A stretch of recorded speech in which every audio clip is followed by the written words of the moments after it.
EVM के बिना नरेंद्र मोदी चुनाव नहीं जीत सकता है। अब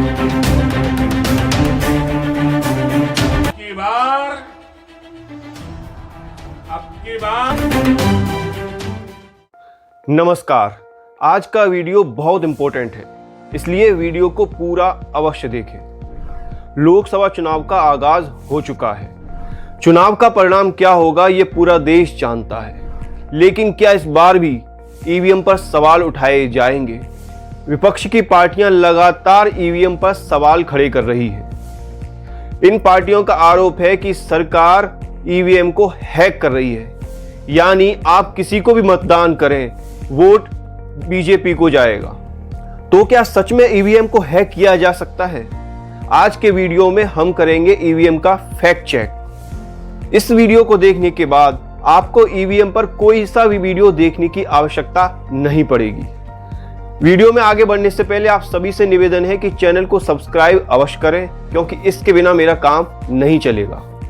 दोस्तों, हम सबको पता है कि ईवीएम कैसे काम करती है। हम मतदान केंद्र पर वोट देने जाते हैं, वहां पर ईवीएम पर जो भी प्रत्याशी होते हैं उनके नाम लिखे होते हैं। उसके सामने हम बटन दबाते हैं और वहां पर एक लाइट जल जाती है। उसके बाद एक वीवीपैट मशीन होती है, वहां पर उस प्रत्याशी का नाम, पार्टी का नाम उसमें डिस्प्ले होता है और उसके बाद हम बाहर आ जाते हैं। लेकिन कुछ लोगों का आरोप है कि जो वीवीपैट में जो आपको डिस्प्ले में दिखाई देता है कि आपने कांग्रेस को वोट दिया, कांग्रेस के प्रत्याशी को हो गया, आपने बीजेपी को वोट दिया, बीजेपी के प्रत्याशी को उसमें दिखा दिया, उसी में घपला है।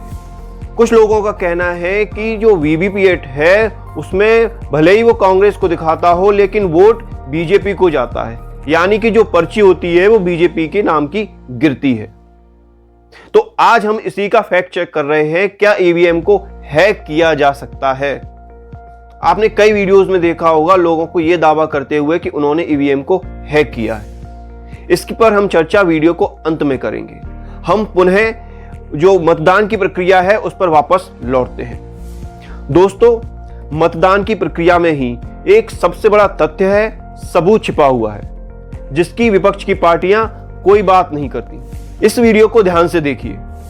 जब आप मतदान केंद्र में जाते हैं तो आपको सामने चुनाव अधिकारी दिखाई देते हैं। वो आपकी वोटर लिस्ट चेक करते हैं, आपकी उंगली पर स्याही लगाते हैं, उसके बाद आप मतदान करके बाहर आ जाते हैं। लेकिन इसी कमरे में कुछ और लोग भी होते हैं। वो लोग होते हैं जो प्रत्याशी खड़े हैं उनके एजेंट, और इनका एक बेसिकली काम होता है वहां पर निगरानी करने का। मतदान की प्रक्रिया शुरू होने से पहले चुनाव के अधिकारी इन एजेंट के सामने ईवीएम का डेमो करते हैं। चुनाव अधिकारी इन एजेंट्स को 5 से 10 वोट डालने को कहते हैं। जो एजेंट्स होते हैं अपने हिसाब से, चाहे वो दूसरी ए पार्टी हो या बी पार्टी हो, चाहे सी पार्टी हो, उसके हिसाब से किसी को 2 वोट, किसी को 3 वोट, किसी को 1 वोट देते हैं। उसके बाद उनको बोल दिया जाता है कि आप इन जो आपने जिसको वोट दिया है, जितने वोट दिए हैं, आप उनको याद रख लिए, लिख लीजिए। इसके बाद जो रिजल्ट आता है, जो परिणाम आता है, उसको चेक किया जाता है कि ये सही है या गलत है। अब आप देखिए कि जो लोग दावा कर रहे हैं कि ईवीएम को हैक किया जा सकता है, इनके ही एजेंट्स के सामने उन ईवीएम को डेमो किया जाता है, चेक किया जाता है। यदि जरा सी भी कोई खराबी होती है गणना में तो उस ईवीएम को बदल दिया जाता है, वापस से नई मशीन को वहां पर लाया जाता है। तो जो हवा बनाया जा रहा है, जो फालतू की बातें की जा रही हैं, वो बेबुनियाद है। ईवीएम को हैक करना संभव नहीं है। अब हम बात करेंगे उन वीडियोस की जो दावा करते हैं ईवीएम को हैक करने का। वो दावा करते हैं कि यदि आपने केले को वोट दिया है तो वीवीपैट में तो वो केला दिखाएगा, लेकिन जो पर्ची गिरती है वो सेब की गिरती है। लेकिन ऐसा नहीं होता है। मान लीजिए ये लोग दावा कर रहे हैं कि आपने केले पे वोट दिया और सेब पर चला गया, तो यदि किसी 2 वोट के बाद, मतलब मशीन में कुछ तो गणना होती होगी, यदि उसको हैक किया गया है कि 2 वोट के बाद बीजेपी को जाएगा कि 3 वोट के बाद बीजेपी को जाएगा, ऐसी तो कोई कैलकुलेशन उसमें हैक करने पर फिक्स की जाती होगी। यदि ऐसा होता तो जो चुनाव के परिणाम आते हैं उसमें कोई प्रत्याशी 50,000 वोट से जीतता है, कोई प्रत्याशी 2.5 लाख वोट से जीतता है, कोई 6 लाख वोट से जीतता है, कोई 6 वोट से जीतता है, कोई 600 वोट से जीतता है। यदि ऐसा होता कि ईवीएम में गड़बड़ की गई है, उसे हैक किया गया है, तो जो चुनाव जो प्रत्याशी होते हैं उनकी जीत के अंतर एक प्रकार से बराबर होता है, यानी कि कोई 50-60 हजार के आसपास सभी में होते या 2 लाख के आसपास सभी होते। इतना अंतर कैसे होता? क्योंकि मशीन यदि फिक्स कर दी गई है, क्योंकि उसको कंप्यूटराइज तो किया नहीं जा सकता कि कोई दूसरी जगह बैठकर उसको हैक कर रहा हो, क्योंकि उसमें कोई ब्लूटूथ या कोई ऐसा सॉफ्टवेयर नहीं होता जो दूसरी चीज से उसको कनेक्ट किया जा सके, क्या उसके वाईफाई से कनेक्ट किया जा सके।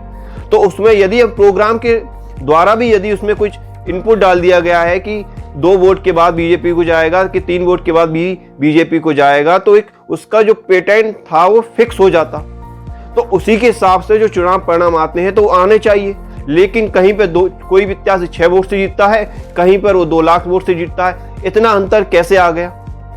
तो ये जो बातें हैं बेबुनियादी बातें हैं, ऐसा कुछ नहीं होता। जो लोग इस तरह के झूठ फैला रहे हैं, जो पार्टियां इस तरह का झूठ फैला रही हैं, उनको ईवीएम पर सवाल उठाने की जगह इस पर विचार करना चाहिए कि देश की जनता उन्हें सत्ता से बाहर क्यों रख रही है। इस वीडियो में इतना ही, फिर मिलते हैं नई वीडियो। तब तक के लिए धन्यवाद। जय हिंद, वंदे मातरम। इस वीडियो को लाइक करें, चैनल को सब्सक्राइब अवश्य करें।